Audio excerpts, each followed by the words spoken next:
সব সময় ঘরের টুকটাক জিনিস কিনা হয়, যেমন হাঁড়ি পাতিল, জামা কাপড়, কসমেটিক বা আসবাবপত্র ইত্যাদি ইত্যাদি।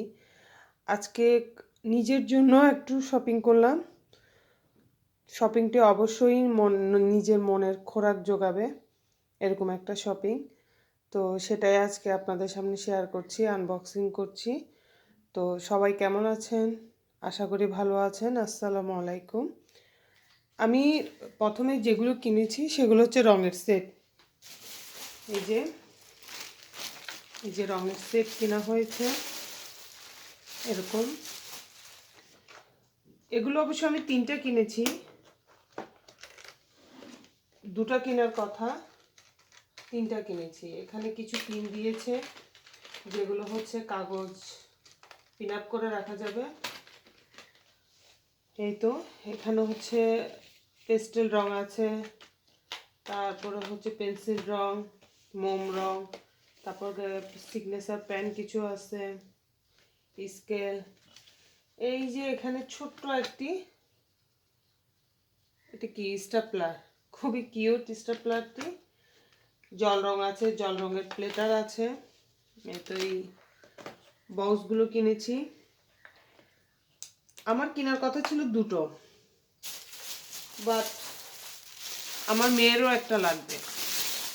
এই যে একটা, 2টো, আর এই হচ্ছে আরেকটা।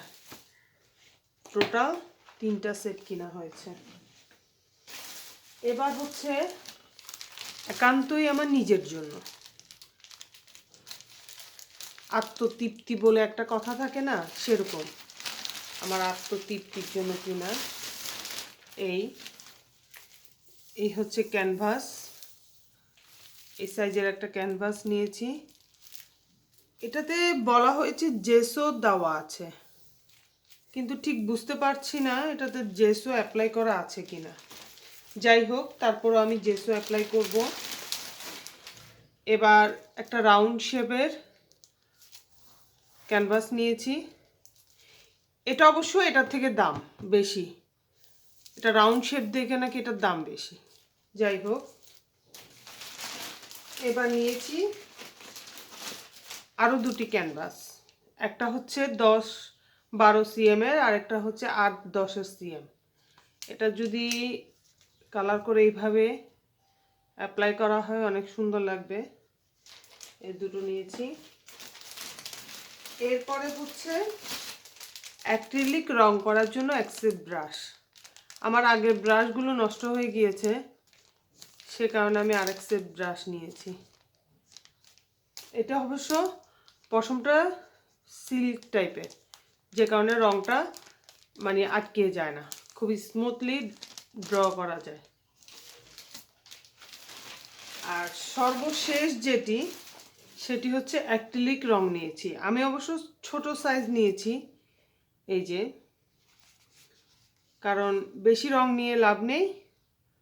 এখন আর ড্রয়িংটা তো আগের মতো করা হয় না। ইনশাল্লাহ এই হচ্ছে আমার আজকের শপিং। তো সবাই ভালো থাকবেন, সুস্থ থাকবেন।